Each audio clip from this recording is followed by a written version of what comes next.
Welcome to another edition of the Monday Morning Tennis Rant. And yesterday, one of my biggest wishes came true. And it's not the fact that Alcaraz won his first tournament since Wimbledon 2023, but rather that on Tennis Channel Plus, you could select between watching the final with commentary or without commentary. I've been asking for this for a long time.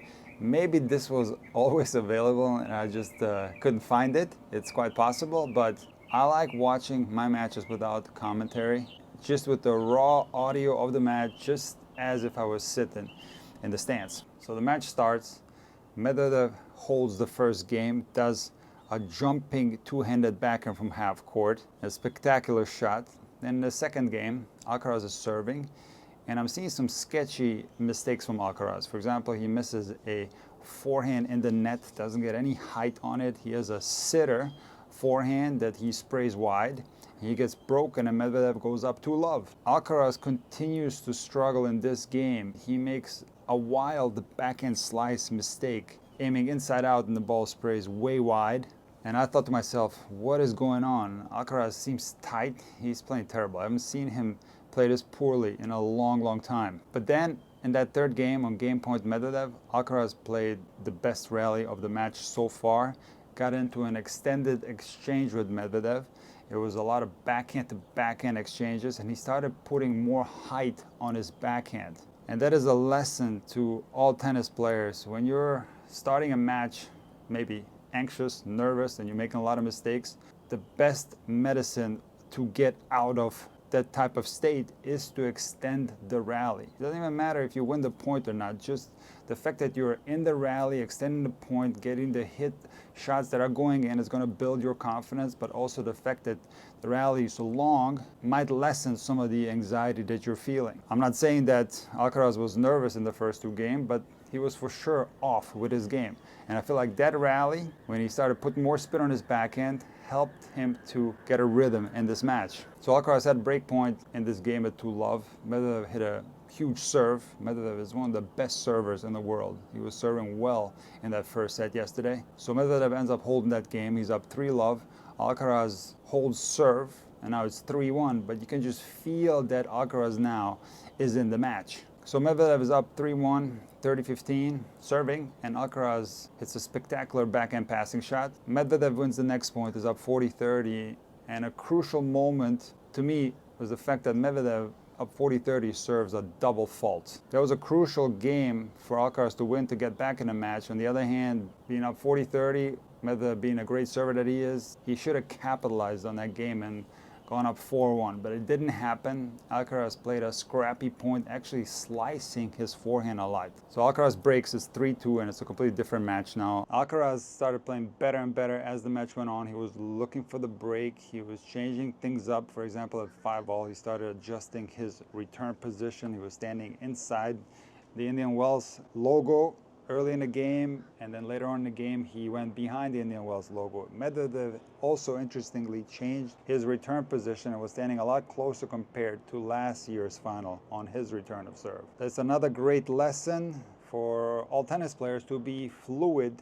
in your return of serve positioning, because it will depend on various factors. I got a great video coming up titled Clay Court versus Hard Court Tactics, where I talk about return of serve positioning. Both guys end up holding serve. We're in a tiebreak, and Alcaraz now is starting to find his shots because he's starting to hit inside in winners, down the line winners. His feel on the forehand volley dropper is starting to come back, and he's playing a good tiebreak, up 5-2, but Medvedev comes back because Medvedev is the ultimate fighter. Medvedev attempts to hit a Medvedev 360 overhead. You guys know what the Rafa 360 overhead is. It's basically hitting the overhead in front of your body, but your back is turned towards the net. It's an extremely difficult shot to pull off, and in true Medvedev fashion, he's called the octopus. That shot did not look as elegant as the Nadal 360, but he ended up winning that point in a spectacular fashion. And Alcaraz goes up 6-5 in a tiebreak, has his first set point, and this is the most important rally of the match. And just like he did against Sinner, he started putting more height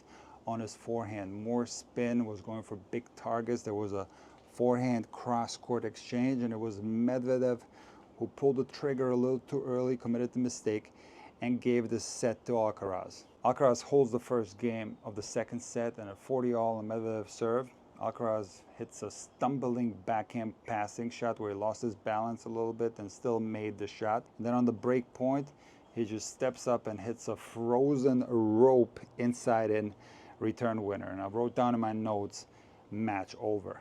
There was no way that Medvedev was going to come back from that, because now Alcaraz was on fire. He was feeling his shots, he was making his shots, and he ended up cruising in this set and winning it 6-1. Now, I titled the thumbnail of today's video the Human Highlight Reel, and that nickname belongs to legendary NBA player Dominic Wilkins. But no other tennis player fits that description better than Alcaraz, because in every match there is something spectacular that he does, something that ends up on tennis TV in the highlights. At 4-all in the first set, Medvedev serving 40-30. Alcaraz was at the net, he got lobbed, he attempted to hit an overhead, couldn't. So he sprinted back, got the ball back in play. Medvedev hits an overhead, Alcaraz defends it. Medvedev hits a volley cross court, and Alcaraz hits a banana down the line forehand that Rafael Nadal would be jealous of. And this thing is going viral. I've seen it everywhere. But to me, even more impressive was a point in the second set at 2-love, a point that Alcaraz actually lost, where he found himself inside the service line and the ball came through with pretty good penetration, and he was able to outrun the ball, which is something that I can't comprehend. See, when you are at the net and you get lobbed, you got time to outrun the ball. But when the ball comes with some decent penetration, it's going to be close to impossible to outrun it. But Alcaraz somehow managed to get his body behind the ball, and not only that, he's out there sliding like he's on ice. And it's not only that, he's also able to rip shots out of his forearm in these situations. It is truly unbelievable. So this is why Alcaraz draws the crowds. He's a fun player to watch, but more importantly for me, I saw some great signs in Alcaraz's game this whole tournament, but especially in the match against Sinner and even in the final against Medvedev, where he was putting more height on the ball and combining that with some powerful shots, because there's a time and a place for both. Going to Miami and then looking forward to the clay court season, if he continues to play like that, I think he's going to collect a lot of tournament titles. And now let me transition to the women's final. Iga is on absolute fire. I think she can collect a lot of Indian Wells titles. This is a surface that suits her perfectly. She is not only the greatest mover on the WTA, but she's also the best baseline player. But it's not only that, she also has a tremendous amount of spin on her forehand and her backhand actually, which makes her an incredibly difficult player to face on slower surfaces. See, I think there's a chance for Iga to establish herself as the greatest clay court player in the history of tennis. And it's not to say that Iga doesn't know how to play on fast surfaces. She absolutely does. But on a surface like Indian Wells, where the courts are more gritty, if you take a look at the results, Iga blazed through the draw. She didn't lose more than 4 games in a set. The only difficult set that she had was against Caroline Wozniacki, where she was down 1-4. She pretty much destroyed everybody else, and she had some tricky opponents. Played against Danielle Collins, who she's had some tough matches against.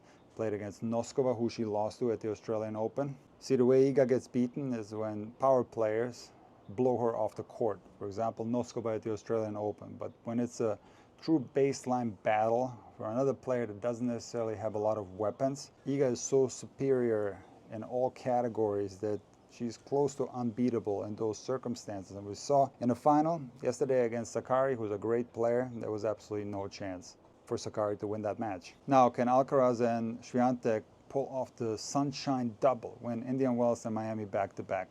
We're going to have to see. I think this is something that's very difficult to do. The court in Miami is supposedly a little bit faster, which doesn't favor Alcaraz or Swiatek, but of course both are capable of winning this tournament. And I'm going to be reporting on this tournament, so make sure that you subscribe to Intuitive Tennis so that you don't miss any future videos.